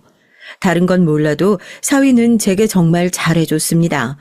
결혼 전 제게 첫 인사 왔던 날부터 제게 장모님 하며 깍듯하게 굴고 집에 뭐가 부족한 거 있으면 센스 있게 필요한 물건들을 사오곤 했거든요. 항상 제가 좋아하는 귤이며 딸기며 바리바리 싸들고 와선 건강이나 안부를 챙기곤 했습니다. 세상 더할 나위 없는 이쁜 사위였죠. 아이고 이렇게 번번이 안 사와도 된다니까 그러네. 손 무겁게 뭐하러 이런 걸 사와. 제가 사오는 게 마음이 편해서요. 저번에 보니까 장모님 딸기 되게 좋아하시더라고요. 전에 갈비찜 해주신 보답으로 드리는 거니까 대신 저 갈비찜 자주 해주세요. 아유, 그럼 당연하지. 김서방 내가 자네 원하는 갈비찜 정도는 언제든지 해줄게. 딸아이 역시 옆에서 이걸 보며 저에게 아들이 또 하나 생긴 거 아니냐며 흐뭇해했죠. 그러다 몇 달 후 곧이어 딸아이가 너무나 기쁜 소식을 전해오며 완전히 마음이 놓였습니다. 엄마, 나 임신했어. 나도 이렇게 빨리 임신이 될 줄 몰랐는데 아무래도 신혼여행에서 생긴 것 같아. 내 안에 생명이 있다는 게 너무 신기한 거 있지? 얼른 이쁜 손주 안겨드릴게요. 아이고 세상에. 아유 이게 무슨 경사니. 그래도 임신 초기에는 조산기도 있고 하니까 몸 조심하고 있어야 돼. 알았지? 애 떨어지지 않게 너무 무리한 운동하지 말고. 전 딸아이의 임신도 기뻤지만 혹시나 임신 초기에 있을 조산도 걱정했어요. 저 젊었을 적엔 주변에 그렇게 애가 떨어진 여자들이 몇 명 있었거든요. 다행히 딸아이인 임신 초기를 지나 중기까지 무탈하게 흘러가는 것 같았습니다. 그제야 저도 마음을 완전히 놨고요. 딸아이가 입덧이 별로 없어 다행히 먹고 싶은 음식들을 마음껏 해서 신혼집으로 나르는 게 제 삶의 낙이었습니다. 딸아이는 임신한 동안 저와 비슷하게 고기를 좋아했는데 그래서 전 일을 끝내고 돌아오면서 꼭 정육점을 들러 딸아이 좋아하는 제육볶음이나 삼계탕, 갈비찜이나 하는 것들을 뚝딱뚝딱 만들어내곤 했죠. 엄마, 나 엄마가 해주는 음식들 먹으니까 너무 살 것 같아. 아, 왜? 김서방이 뭐 안 사줘? 아니, 그 사람도 사주지. 근데 엄마 음식이 내 입엔 제일 잘 맞아. 내가 한 음식은 어딘지 모르게 밍밍하고 맛도 없고, 엄마 음식 없었으면 어쩔 뻔했을까 몰라. 고마워, 엄마. 딸아이는 이러다 살이 잔뜩 쪄서 출산 후 어떻게 살을 빼야 할지 모르겠다고 푸념을 늘어놓곤 했어요. 전 딸아이가 먹는 모습을 보며 흐뭇해하곤 했고요. 그게 저의 주말 일과였습니다. 그런데 그러던 어느 날 너무 끔찍한 일을 맞이하게 된 거예요. 제 딸이 임신 중기 유산을 하고 만 것이었습니다. 소식을 들은 건 사위에게서였습니다. 사위는 침울한 목소리로 이 소식을 전했고 전 너무 놀라 병원으로 뛰어갔죠. 정확한 얘기를 듣기 위해 의사 선생님을 만났는데 선생님은 종종 이런 경우가 있다면서 너무 낙심하지 말라는 말을 전해주시더군요. 하지만 딸은 이미 정신적으로 많이 피폐해져 있었습니다. 태동이 안 들려서 병원에 갔는데 세상에 이런 일이 있을 줄 몰랐어, 엄마. 나 어딘가 마음이 너무 허해. 일단 대학병원 가서 아이부터 밖으로 빼내야 한대. 안 그러면 산모한테 합병증이 생긴다고. 딸아이는 힘없이 중얼거렸고 그 뒤로도 많이 힘들어했어요. 아이 잃은 기분이 어딘지 공허하다며 제 앞에서 눈물도 많이 보이곤 했죠. 다행히 딸은 그 이후 아이를 또 임신했고 이번은 건강히 출산까지 했습니다. 딸아이가 첫 아이를 출산하고서 엄마 생각 많이 난다며 너무 고맙고 미안하다는 말을 전하는데 저까지도 감격스러워서 눈물이 났어요. 갓난아기였던 딸이 어느새 어른이 되어 자식까지 낳은 엄마가 됐다니 참 시간 흘러가는 속도가 제 생각보다 빠르다는 걸 느꼈습니다. 딸아이는 남자아이를 출산했는데 시부모님이 남자라서 더 좋아하는 것 같다며 잘 해주신다고 했어요. 저도 그 말에 조금 안심이 들었고요. 제가 딸을 낳아 시집살이를 고되게 했기 때문에 딸만큼은 결코 그런 일로 구박받지 않았으면 했거든요. 하지만 그러면서도 딸에게 이렇게 말했던 것 같습니다. 시부모님이 잘해주신다니 다행이다. 근데 엄만 우리 손주가 여자라도 좋아. 엄마 때야 여자 남자 차별이 있었지. 손주라면 여자든 남자든 다 상관없이 이쁘다. 엄마, 낳아놓고 보니까 딸이고 아들이고 뭐가 중요한가 싶어. 내 자식인데 다 이뻐. 그나저나 엄마 그런 말도 안 되는 이유로 시집살이 당했던 거 지금 생각해도 화가 나. 우리 그때 빠져나오지 않았더라면. 딸아이는 말끝을 흐렸습니다. 그 이후 저는 남편과 이혼 도장을 찍고 연락을 하지 않았고 첫째 딸아이와 막내 아들만 간간히 연락을 하고 있었어요. 막내 아들은 한 번씩 연락할 때마다 돈 달라는 부탁만 했기 때문에 야속하기도 했고요. 그럼에도 어찌되었건 제가 가장 사랑하는 우리 둘째 딸 미자가 행복해하는 모습을 보면 제 시름도 걱정도 사라지는 듯 했습니다. 그러던 어느 날 정말 충격적인 경험을 하고야 말았어요. 제 모든 예상을 뒤엎은 경험이었습니다. 제가 반찬을 만들어 딸네 집으로 향하는 길이었는데 사위의 모습이 보이더라고요. 기쁜 마음에 사위를 부를까 하다가 일단 손을 흔들었는데 절 보지 못하기에 가까이 다가갔죠. 그런데 혼자가 아니더군요. 젊은 여자의 목소리가 들렸습니다. 오빠, 와이프한테 안 들어가 봐도 돼? 오늘 외박한다고 했어. 오늘 우리 둘이야. 진짜? 웬일이야. 역시 우리 오빠 박력 터진다니까. 너랑 있으려고 그런 거지. 오늘 어디 갈까? 전에 갔던 그 스테이크 집 갈까? 전 놀란 마음을 추스리고 조금씩 다가가 여자의 얼굴을 확인했어요. 둘은 연인처럼 바싹부터 다정히 손을 잡고 있더군요. 손이 떨려왔습니다. 그토록 믿었던 사위는 바람을 피고 있었어요. 애엄마가 되어 힘들어하는 딸을 두고 말입니다. 전 그 자리에서 바로 사위 쪽으로 걸어갔고 사위는 저를 보자마자 흠칫 놀라며 젊은 여자를 옆으로 밀어냈습니다. 장모님, 여길 어떻게 왔긴? 자네 지금 우리 미자 두고 바람을 피는 게인가? 똑바로 말하게. 그게, 장모님. 사위는 곧장 제 앞에서 무릎을 꿇으며 장모님이 생각하는 사위는 아니다라는 식으로 변명을 했어요. 옆에 있던 젊은 여자는 상황을 지켜보다가 도망을 가버렸고요. 내가 생각한 사위가 아니면 무릎을 왜 꿇어? 지금 장난하나 자네? 장모님, 있잖아요. 제가 사실은 요즘 집사람과 사이가 안 좋았는데 여자가 꼬리를 치는 바람에 그만 넘어간 겁니다. 정말 생각하신 그런 게 아니에요. 머릿속으론 저도 이 상황을 어떻게 생각해야 할지 혼란스러웠어요. 사위가 말하는 걸 보니 둘째 딸은 사위의 바람을 전혀 눈치채지 못한 것 같았고요. 일단은 계속 길거리에 서 있을 수 없어서 커피숍으로 들어갔는데 사위는 제 눈치를 한번 쓱 보더니 기어 들어가는 목소리로 말을 하더군요. 저 집사람에겐 비밀로 해주시면 안 될까요? 집사람은 모릅니다. 다신 안 그러겠습니다, 장모님. 정말이에요. 전 사위가 어디서 어떻게 여자를 만났던 간에 다시는 이런 일이 있어서는 안 된다고 했고 나름대로 물샌 바가지를 틀어막기 위해 노력했죠. 허나 영원히 지켜질 비밀은 세상에 없다고 하죠. 딸아이가 저에게 전화가 온 건 그로부터 한 달 후였습니다. 제게 애아빠가 바람을 피는 것 같다고 토로를 하더군요. 한숨이 절로 나왔죠. 이 모질한 놈을 어떻게 해야 할지 정말 속이 터질 것 같은 기분에 곧장 딸네 집으로 달려가 한바탕 난리를 떨었습니다. 사위는 똑같은 레파토리였고 딸은 애를 껴안은 채 펑펑 울고 있었어요. 사위의 상간녀는 사위네 회사의 경리였는데 심지어 딸네 집에 인사를 한번 오고 난 후 딸과 친구처럼 지내는 사이였다고 했습니다. 그러니 배신감도 상당히 했던 거죠. 딸은 사위를 더 믿지 못하겠다며 이혼을 거론했습니다. 엄마, 나 저 사람이랑 못 살겠어. 한번 바람핀 놈을 어떻게 믿고 살아.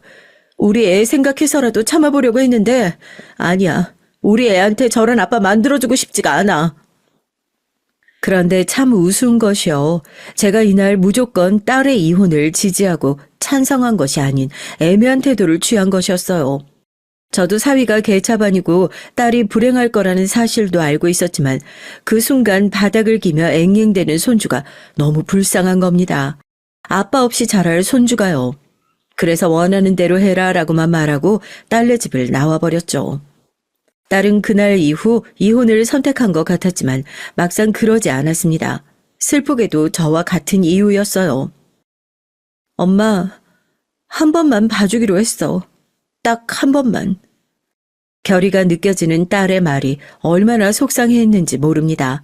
둘이 다시 그대로 산다는 소식을 듣고선 얼마나 사위를 야단치고 어르고 달래고 온갖 짓거리를 했는지 몰라요. 제발 마음만 잡고 살아달라고 눈물로 빌기도 했고요. 특히 박가사돈이 상견 예장 땐 워낙에 무뚝뚝해 어떤 분인지 몰랐지만 나중에 사위가 바람을 폈다는 말을 듣고선 아주 호되게 꾸짖으셨다 하더군요.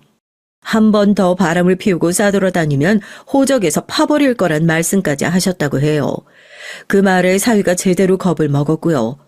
박가사돈은 제게 따로 전화를 해서 폐를 끼쳐 죄송합니다. 자식 교육을 잘못 시킨 제 탓입니다. 죄송합니다. 라는 짧은 말씀을 전하기도 하셨습니다. 안사돈에게선 아무런 연락이 없었지만 마치 남자라면 다들 한 번쯤 바람 피는 게 당연하다는 식의 꼿꼿한 태도였어요. 기분 나빴지만 그 집에 경우 있는 양반이 한 사람이라도 있다는 것이 다행이다 싶었습니다. 다행히 딸내에서 5년간은 안 좋은 소식이 들리지 않았고 둘째 손녀까지 출산해서 그럭저럭 잘 살아가는 것 같았어요. 저는 당시 막내 아들이 사고를 치는 바람에 그 사고를 뒷수습하고 다니느라 정신이 없어서 딸내에게 큰 신경을 써주지 못했고요. 다름 아닌 이 녀석이 어디에 돈을 투자했다가 그게 잘못되는 바람에 경찰서를 왔다 갔다 해야 했는데 변호사를 선임하는 과정에서 돈이 나가야 했거든요. 아들은 당연히 그 돈을 충당할 여력이 없으니 제가 해주어야 했죠. 노후 자금으로 모으고 있던 돈은 그렇게 자식에게 다 가버리고 말았답니다. 엄마 미안해. 내가 언젠가 반드시 꼭 성공해서 갚을게. 고마워. 그리고 작은 누나한테도 미안하다고 전해줘. 내가 작은 누나한테 돈 여러 번 빌렸거든. 그리고 이날 전 몰랐던 얘기를 알게 됐어요. 바로 막내 놈이 우리 딸 미자에게 돈을 여러 번 빌렸다는 사실을요. 그 순간 이놈이 어찌나 얄밉고 밉상스럽던지 가뜩이나 힘들게 살고 있는 딸인데 저 몰래 돈을 빌렸다고 하니 한 대 패주고 싶은 심정이었습니다. 또 미자가 저에게 한 번도 그 부분을 말하지 않았다는 것이 엄마 입장에선 안쓰럽고 그렇더군요. 나중에 미자에게 말하니 미자는 웃으며 말했어요. 에이, 엄마, 별것도 아닌데 뭐, 큰 돈도 아니었어. 동생이 빌려달라는데 그럼 어떡해. 너무 그러지 마. 내가 빌려주고 싶어서 해준 거니까. 그래도 혹시나 사돈 떼기 하시면 아니야. 어머님 아셔도 아무 말씀 안 하셔. 좋은 분이야.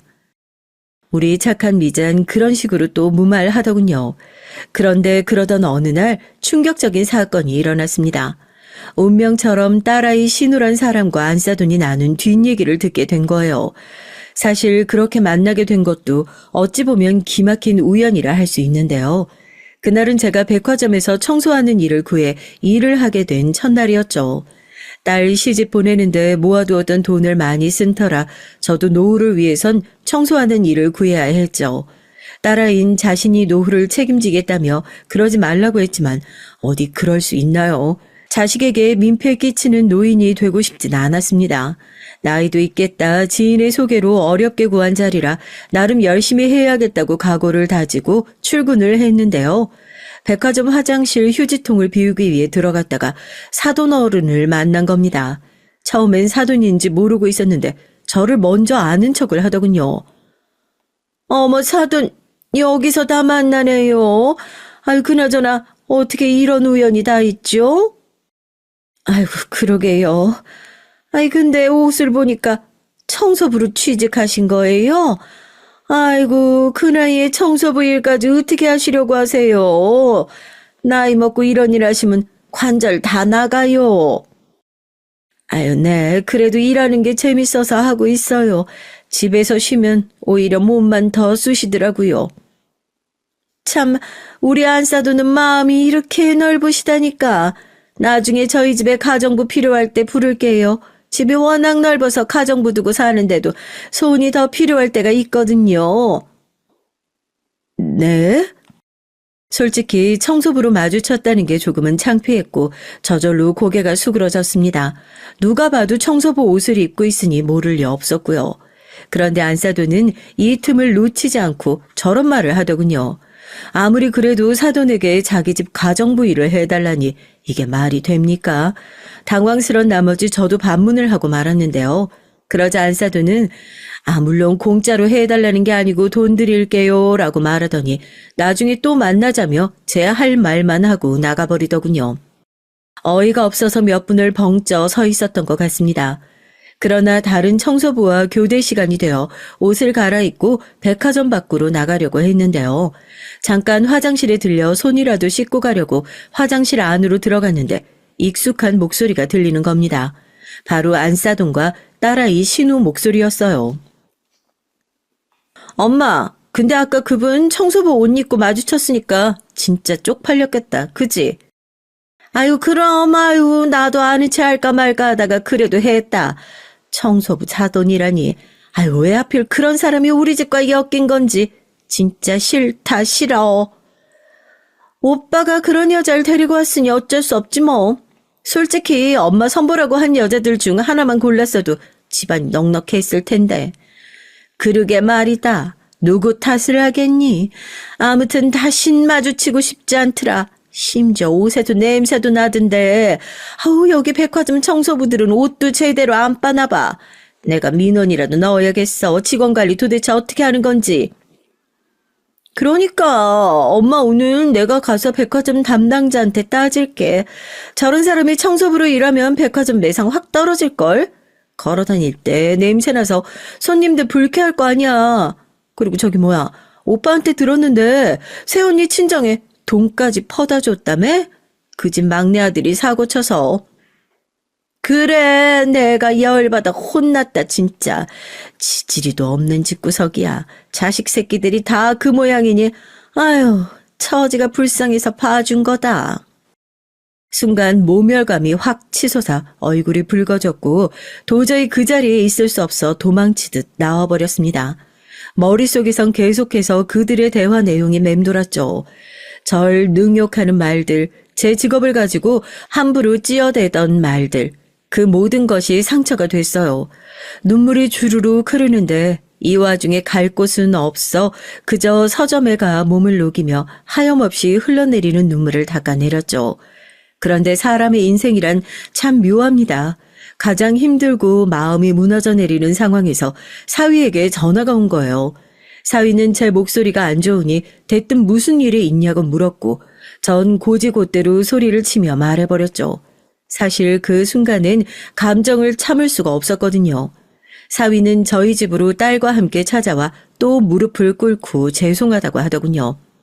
전 이날 사과를 받으면서도 기분이 무덤덤했습니다. 사위가 제게 사과할 일도 아니었고 다름 아니라 제게 용서를 빌어야 할 장본인은 따로 있었으니까요. 하지만 정작 그 장본인들은 제게 어떤 연락도 취하지 않았습니다. 오로지 저 혼자만 감정을 사겨야 했을 뿐이었고요. 더군다나 안사돈이란 사람은 정말 뻔뻔하더군요. 나중에 딸까지 이 상황을 알고서 이혼을 하겠다 뭐 하겠다 난리를 치며 사태가 커지자 저희 집으로 찾아온 거예요. 저에게 위로금이라며 돈을 전달하더라고요. 이 정도면 됐겠죠? 뭐가 됐나요? 아시잖아요. 더 큰 문제 만들지 말죠, 가족끼리. 어이가 없어 따지려고 드니 안사돈은 더 큰 무기를 꺼내 들었습니다. 제가 상상치 못했던 부분이었죠. 제가 말 실수했고 사돈 기분 언짢게 해드렸다면 죄송합니다. 그런데 사돈, 저도 할 말 많습니다. 우리 맏며느리가 자기 동생 챙기겠답시고 우리 아들 돈을 몇 번이나 가로채 갔어요. 애가 요즘 일하느라 얼굴살이 쏙 빠져서 보고 있으면 안쓰러워 죽겠다니까요. 사돈도 알고 계셨죠? 그건 알고 있긴 했지만, 네, 모두 제 아들 돈입니다. 아시다시피 우리 며느린 집안에서 살림만 하니까요. 마치 안사돈은 그게 대단한 무기라도 되는 듯 제 딸이 집에서 자기 아들 등골 빼먹는 존재라는 듯 말을 이어갔어요. 제가 친정에 그렇게 돈 퍼나르는 거 아니라고 그리 말려도 말을 안 듣더라고요. 며느리는 결혼하면 출가 외인인걸. 우리 며느리만 몰라요, 사돈. 큰 액수는 아니라고 들었습니다. 자그만치 5천만 원이에요. 5천이 누구 동네 개 이름인가요? 그 말에 말문이 턱 막혀버렸어요. 사실 저야 더 쏘아붙이고 싶었지만 근데 언제 왔는지 모르게 제 딸이 뒤에 서 있더라고요. 알겠습니다, 사돈. 그 돈 제가 갚아드리죠. 그러니 지금 나가주세요. 위로금 필요 없습니다. 갚을 거란 기대도 안 해요. 이런 집구석에서 어떻게 5천이 있겠어요? 참 아직도 전 이날을 잊을 수가 없네요. 그런 말을 하고 나가는 안사돈이라는 작자나 제 딸의 무너진 얼굴이나 저의 처량한 모습, 이 모든 것들이 거실 유리창으로 비춰오는데 가슴이 꽉 막힌 듯 했어요. 그 뒤로 전 둘째 딸과 오랫동안 연락하지 못했습니다. 제가 전화를 걸어도 딸 쪽에서 받질 않았어요. 그런데 사람 일은 참 묘해요. 이렇게 무너져 있을 때 뜻하지 않은 우연을 만나게 되기도 하니까요. 어느 날 갑자기 아들에게서 전화가 오더군요. 오랜만에 걸려온 아들의 전화라 반갑기보단 어색하고 얼떨떨했습니다. 그래, 무슨 일이냐? 너 혹시 사고라도 친 게야? 엄마, 사고는 무슨, 반가운 소식 전해주려고 전화했지. 반가운 소식은 무슨, 너 이번에도 전처럼 돈 해달라고 전화한 거 아니지? 엄마 돈 없다. 먹고 죽을래도 없어. 엄마 무슨 그런 말을 해. 나 철 들었어. 이번에 정말 그런 거 아니고 내가 엄마한테 줄 게 있어서 그래. 엄마 집으로 갈 테니까 나 좋아하는 김치찌개 해줘. 아들은 역시나 아들이었어요. 갑자기 생뚱맞게 저에게 줄 게 있다고 하더니 전화를 툭 끊어버리더군요. 무슨 일인가 해서 나갔더니 아들은 정말로 두툼한 돈봉투와 함께 통장 하나를 건넸습니다. 눈이 안 좋아 작은 글씨는 잘 보이지 않았지만 액수는 억이 넘어갔어요.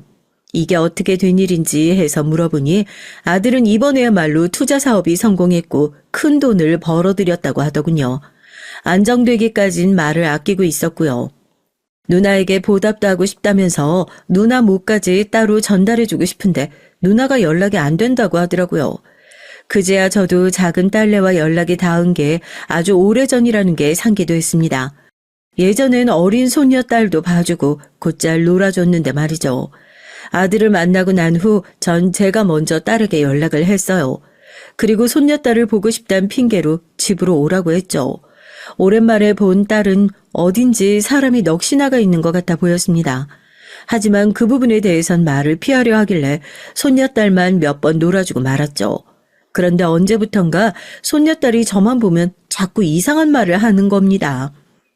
할머니, 엄마가 매일 아파해.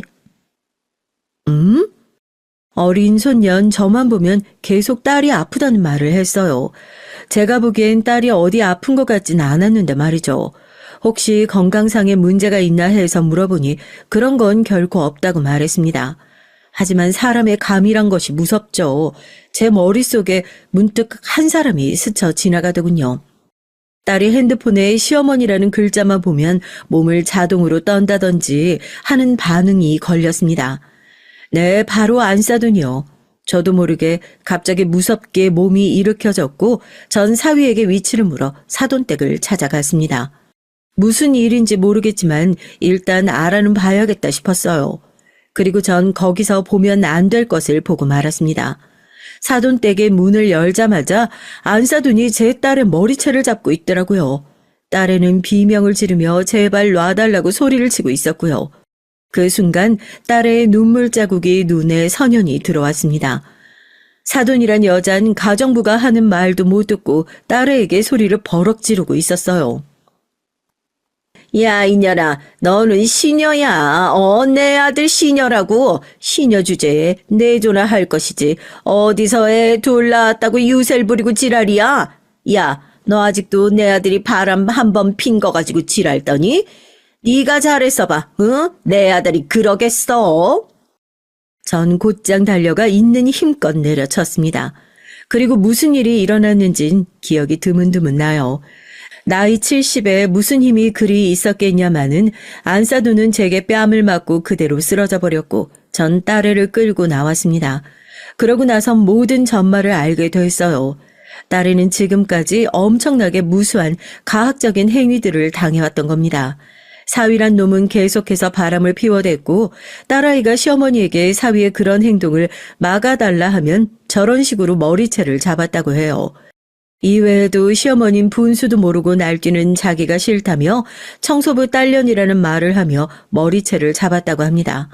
나중엔 시어머니가 너무 무서워서 도망을 칠 의지도 잃었다고 해요. 그 말을 듣는데 몸이 부서질 듯 아파오더군요. 제가 겪었던 일, 아니 그보다 더 심한 일을 딸아이가 또 겪는 것이니까요. 전 바로 딸아이가 지금까지 모아놨던 증거를 바탕으로 법적 소송을 걸었고 최고의 변호사를 선임했습니다. 막내 아들이 흔쾌히 도와줬고요. 미자야, 엄마는 있잖아. 신이 있다면 반드시 그 못된 짐승 같은 놈들 반드시 벌받게 해줄 거라고 생각해. 정말이야. 엄마, 고마워. 엄마가 없었으면 어쩔 뻔했는지. 엄마한테 너무 고맙고 미안해. 정말 다행스럽게도 하늘은 저희 편을 들어줬습니다. 가학적인 행위를 일삼았던 사돈은 법적 처벌을 무섭게 받았고 이혼 소송에서도 위자료를 받았어요. 물론 딸아이의 정신적 피해 보상이 되기엔 너무나 작은 액수였지만요. 요즘은 딸아이의 정신건강을 위해 막내 아들이 준 돈으로 전원주택을 사 그곳에 들어가 살고 있습니다. 부디 딸아이가 완쾌하길 바랄 뿐이에요. 또 우리 손주들 역시 마음의 상처를 잘 극복하길 바랍니다.